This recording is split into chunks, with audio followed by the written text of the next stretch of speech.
नमस्कार मित्रांनो, स्वागत आहे तुमचं पुन्हा एका नवीन अशा रोमॅन्टिक लव्ह स्टोरीमध्ये. तर मग चला सुरुवात करूयात आजच्या भागाला. ए थांब गाथा, आर यू मॅड? असा कुणालाही नंबर देशील का? काय माहीत हे सभ्य लोक आहेत की नाहीत. पुढे जाऊन काही प्रॉब्लेम नको. आशू मध्येच बोलली. या या या या राईट. कोणी गँगस्टर असले तर न जाणो. हे बघा हँडसम डेव्हिल, मला ना कॅश हवी आहे. गाथा देवकडे पाहत बोलली. शिव आणि देव त्यांच्या या बालिश बोलण्यावरती एकमेकांना पाहत होते. हे बघ बाळा, शिव गाथाला बोलला. बाळा? आम्ही तुम्हाला बाळ दिसतोय का? आशू कमरेवरती हात ठेवत बोलली. बघ की. गाथा देखील रागानं शिवकडे पाहत बोलली. किती वर्षांचे आहात तुम्ही? शिवनं विचारलं. 21. आशू रनिंग गाथामध्येच बोलली. 21 वर्षांच्या आहात पण एकदम लहान मुलांसारखं बिहेव करताय. देव पुटपुटला. बरं ताई, शिव मुद्दाम बोलला. आईच्या गावात? ताई शब्द ऐकून तर आता गाथाची सटकली. आता काय झालं? शिव थोडा घाबरून बोलला. आता ना तिची सटकली, आशू बोलली. का? शिवनं विचारलं. तुम्हाला ती ताई वाटते का? आशू बोलली. मग काय म्हणू? शिव बोलला. तिला गाथा म्हणा, ताई नको, आशू बोलली. बरं गाथा मॅडम हे तरी चालेल? शिवनं विचारलं. ठीक आहे. गाथा केसांना झटका देत बोलली. तर गाथा मॅडम, एवढे पैसे कुणी खिशात घेऊन फिरतं का? आता आमच्याकडे एवढी कॅश कुठून येणार? मग मागवून घ्या, पण मला कॅशच हवी आहे, तेही आत्ताच्या आत्ता.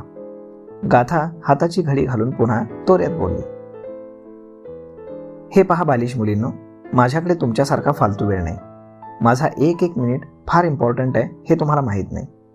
मला वेळ होतोय. शिव चावी दे. देव वैतागून बोलला. ओ हॅलो, आम्ही काय तुम्हाला रिकामटेकड्या वाटलो का? आम्हालाही अजून इम्पॉर्टंट कामं आहेत, समजलं का? गाथा चिडून बोलली. शिव प्लीज, यू हँडल दिस, मी निघतो. देव वैतागून बोलला आणि शिवच्या गाडीची चावी घेऊन निघून गेला. अरे पळून गेला की तो? आशू पकड त्याला. गाथा गाडीला पाहत बोलली. तो गेला तर जाऊ दे, ही ऑडी आणि त्याचा मित्र आहे ना इथे. बोला, पैसे देणार की नाही? गाथानं खाली वाकून एक दगड हातात घेतला आणि त्याला रोखून पाहत बोलली. देतो माझी आई, मी कुठे जात नाहीये. शिव घाबरून बोलला आणि त्याने एक फोन केला आणि पैसे मागवले. 10 मिनिटं वेळ लागेल, शिव बोलला.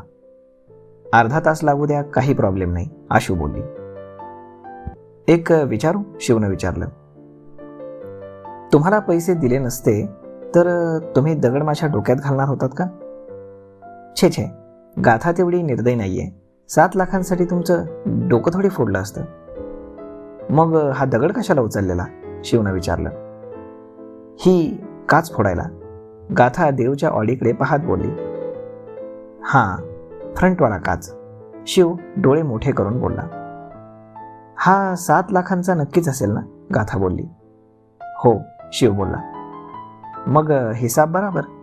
गाथा हसत बोलली आणि शिव आश्चर्यानं तिच्याकडे पाहत राहिला. 10 मिनिटं झाले, अजून किती वेळ लागेल? गाथा हातातील वॉचमध्ये पाहत बोलली. येत असेल थोडा वेळ लागेल ना? शिव बोलला. गाथा, मला भूक लागली आहे. मला पण, गाथा बोलली.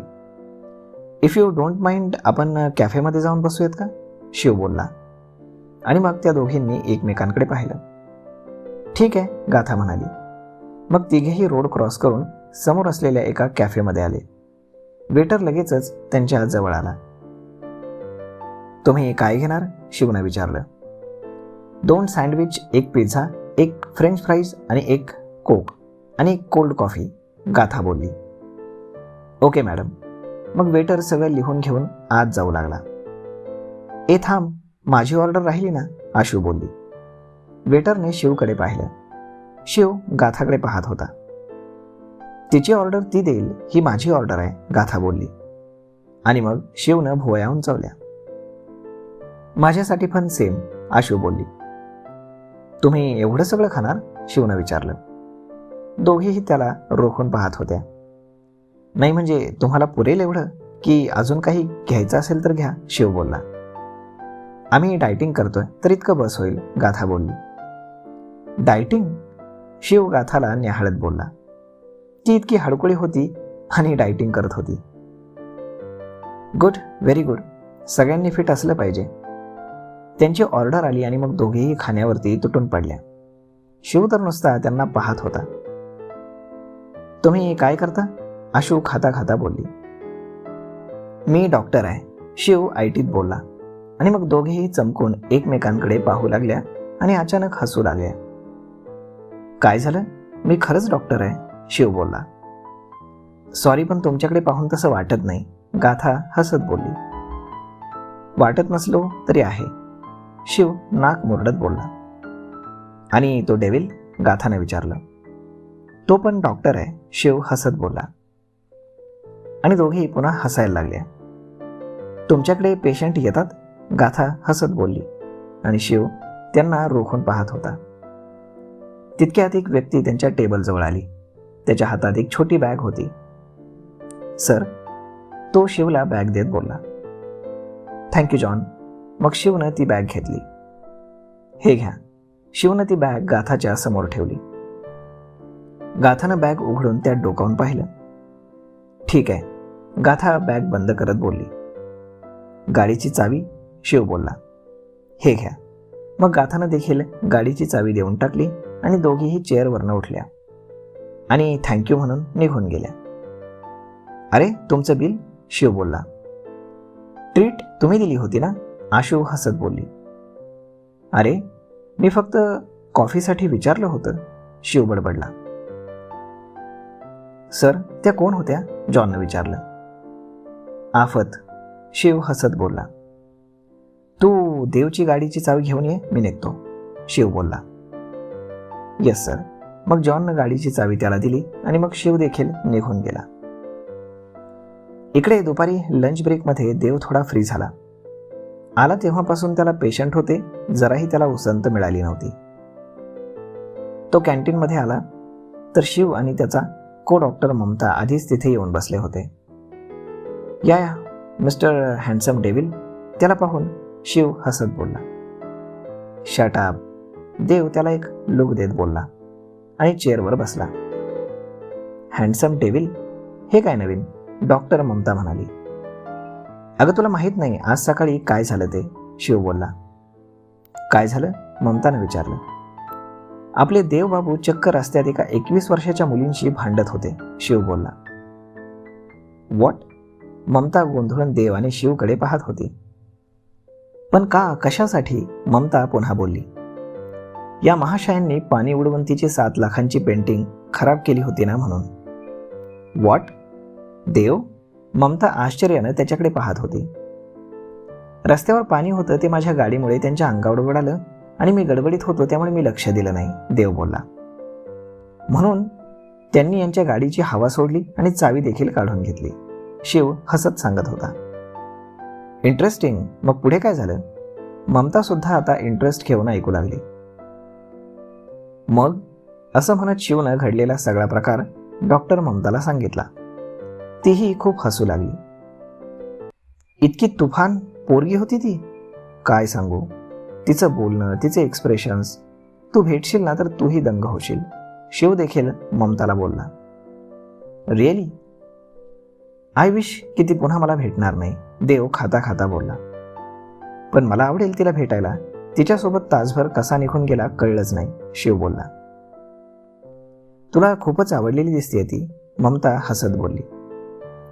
तसं नाही यार, आपल्यापेक्षा लहान आहे ती खूप. मला ती फ्रेंड म्हणून नक्कीच आवडेल. अल्लड, निरागस आणि दिलखुलास व्यक्तिमत्व आहे तिचं. अशा मुली फ्रेंड म्हणून सोबत असतील ना तर आपलं लाईफ काही बोरिंग राहत नाही, एंटरटेनिंग होऊन जातं, शिव बोलला. देव, तुला आवडली का ती? ममतानं विचारलं. अजिबात नाही. खूपच बालिश बुद्धीची आहे ती आणि फारच इरिटेटिंग, देव वाकडं तिकडं तोंड करत बोलला. तुला ती इरिटेटिंग वाटणारच, कारण तू स्वतः एक बोरिंग माणूस आहेस. माझ्या व्यतिरिक्त तू कुणाशीही खुलून बोललायस का? सदान कदा तुझा चेहरा गंभीर असतो. तू साधं जरी बोललास ना तरी तुझा आवाज भारी वाटतो समोरच्याला आणि वाटतं तू रागात आहेस. शिस्तप्रिय, शांतताप्रिय माणूस आहेस तू. त्यामुळे कुणीही तुझ्या समोर बोलायला घाबरतं, शिव बोलला.